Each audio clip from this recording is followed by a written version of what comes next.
It's crucial to ask yourself, are you living a life where you are providing the most positive impact that you can have on your business, on your family, on your community, on the world?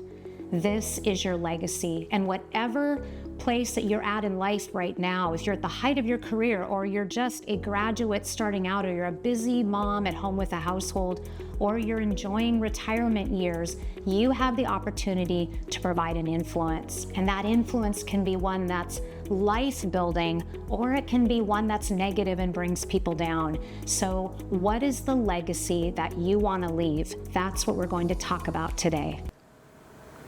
So let's start with the end in mind. What is it that legacy that you want? Let's make sure that it's not something that's, that negative legacy that you have, that you spend time thinking about it rather than just automatically going to that legacy. Right. Well, and I think as entrepreneurs, we're driven, we're so busy in the day-to-day of our life that we don't sit down and think and plan of what do we want that legacy to look like. And many are just simply working toward retirement, or when can I sell my business and have the freedom to do what I want.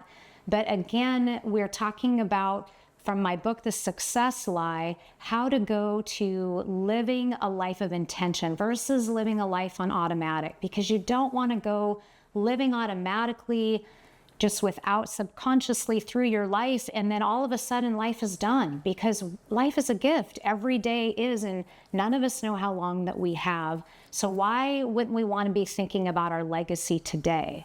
Right.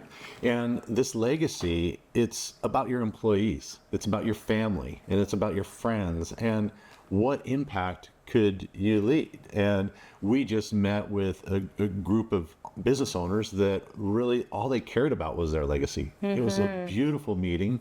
Awesome. And their legacy was creating vacations for pastors so that they could rejuvenate and re-energize. Another one focused on drug and alcohol and addiction in families. And another one actually didn't really have a focus. They took what their legacy was going to be, donated it to the National Christian Foundation in the name of each of their children, and then said, here is your gift.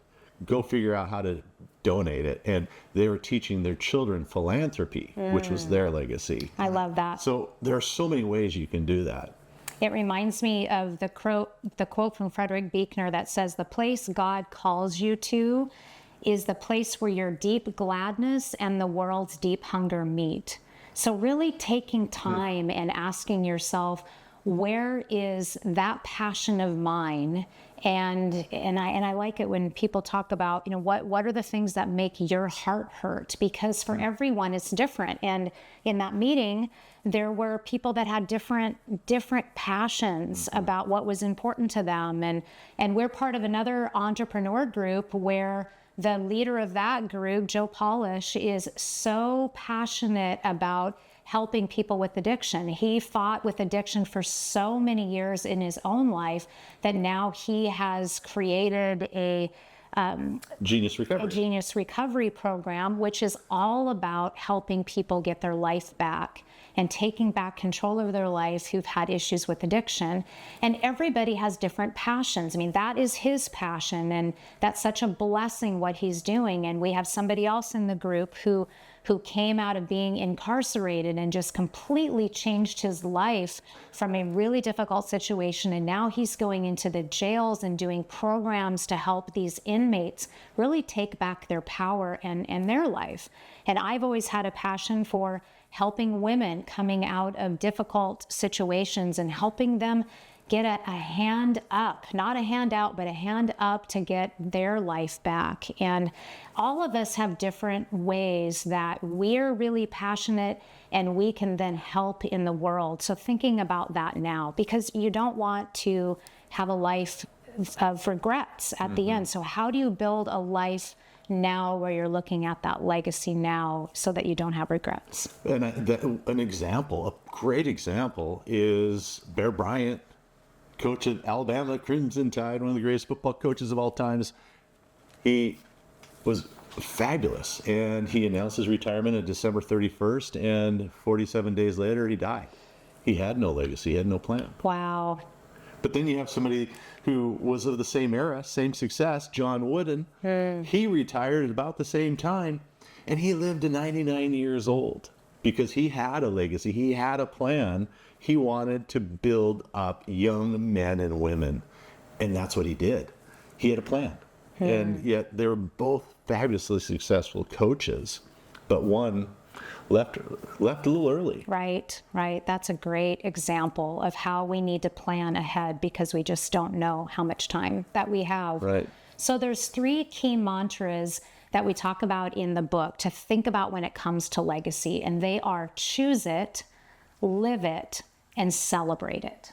So let's talk about choose it. So choose today what you want your legacy to be. Just like we talked about, don't wait because none of us know how long our lives are going to be. So we need to choose that now. Second is live it. Live your legacy today. Don't wait. Once you've determined what you want to be your legacy, then start now. And then finally, celebrate it. There's so much to be grateful for. So think about the legacy that you've received. When we talk about legacy, it's usually about the legacy that we think we're going to leave, but all of us have been given a legacy that's been passed down to us. So whether that in our minds has been good or bad, it's something that we can be grateful for, because if we have a wonderful legacy, parents and grandparents who have really blessed us, that is a legacy to be grateful for. If we've had a situation where we've grown up in a home of difficulty, we can learn from that and be grateful too, because we can change that tide. We can change that cycle and build our own legacy, so we can be thankful for what we've learned. There's always something that we can be grateful for. So choose it, live it, and then celebrate it. Right. And then start with the end in mind, right? Yeah, definitely. So one of the things we want to do today is, from this chapter and the workbook, share some questions for you to think about, to process, and to really focus on your own legacy. Well, palliative nurse, this is a great example of how people get to the end of their lives and they have regrets. And the idea is to not have regrets. So palliative care nurse Bronnie Ware, she took notes after spending years with individuals that were on the last days of their life. And as she talked with these individuals and bless her for sitting with them at these last days, she began to ask them questions. And she started taking notes because she found that there was this interesting pattern, and that individuals all seem to have the same set of regrets. So we want to mention what those regrets are, and then we want to ask you to think about them. So as we're going through each of these, think about if this is something that maybe you need to be aware of and keep in mind. So here's the top 5 regrets that she heard over and over. The first one is, I wish I'd had the courage to live a life true to myself and not what others expected of me. I'll say that again. I wish I'd had the courage to live a life true to myself and not what others expected of me. And this is one of the success lies from the book, is so often we buy into this concept of success based on what society tells us our life should look like, maybe what our parents have said, our community, other influential people in our lives, versus really understanding and knowing what success means to us and really living that life. That's a true meaning of what we want it to be. Right. Yeah, we have to own it.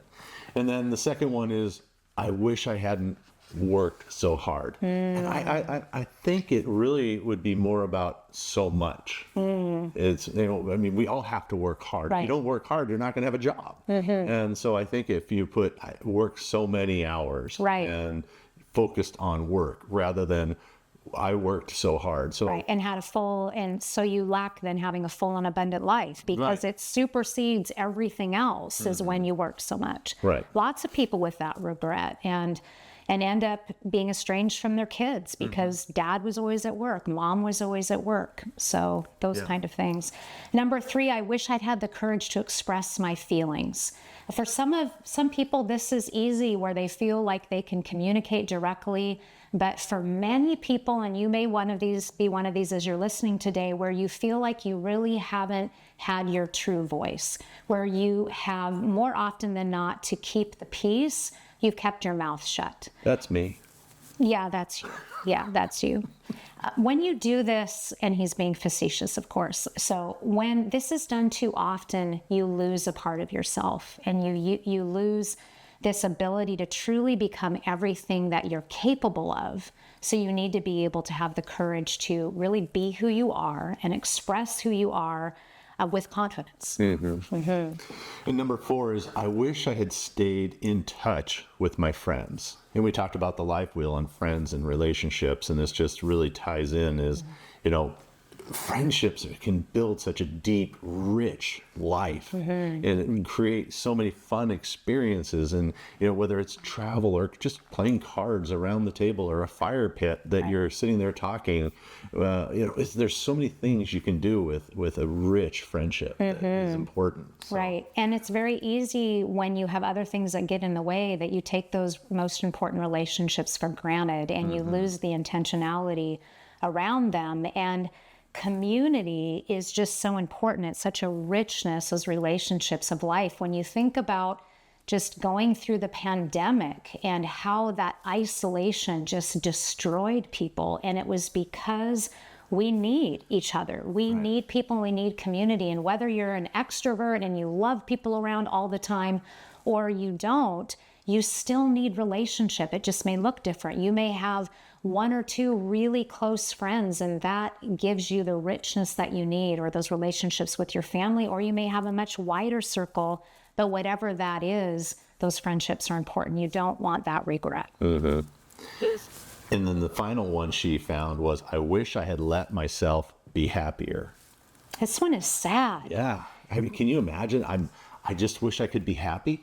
I mean, that's hard to digest, really. Right. But so many people struggle with this. And so if you're someone where it's like, wow, I'm not living a life I love. I mean, this is my mantra that you'll see on my email signature. Isn't it time to live a life you love? Because I've been there, and you may think that you're there right now, where you have so much going on in your life, or you're living in the midst of a huge challenge right now, or you've been through trauma, that you just feel like, am I ever going to get my joy back? Am I ever going to be happy again? And we need to find a way to do that. We need to find a way. And stay tuned. My book is coming out that I'm working on right now, Your Way Back to Happy. So if this is something that you're struggling with, that you feel like your mindset has really been a challenge, then this would be helpful to you. But you don't want to have that regret. Right. Yeah. So let's talk about these questions. So reviewing this list of regrets, and I'll read them again, we're going to ask you these questions. So number 1, I wish I'd had the courage to live a life true to myself, not what others expected of me. I wish I hadn't worked so hard. I wish I'd had the courage to express my feelings. I wish I'd stayed in touch with my friends. I wish I'd let myself be happier. So if you have the workbook, great. It's right here on page 20. If not, take out a blank journal. If you're driving, just ponder it instead. And if you're on the train or the bus, well, your choice. You can choose. But the first one is, what's your greatest regret? What's your greatest regret as you look back on your life that you've lived so far? That's good. Okay, number 2. What do you want to change? So this is no longer an issue for you. So if you've really resonated with one of these regrets that we mentioned, or if there's something else that comes to mind, what can you do now to make a change in this area of your life? Take a moment and write that down. And third, of the top 5 regrets that you listed, assuming you picked 5, what are 1 or 2 that just really resonate most with you as an area that, you know what, I probably need to watch this? Maybe it's one that you're doing really well in, but you think, wow, I can have a tendency to just not make time for my friends. I'm so busy with my family right now that I'm really not fostering those relationships.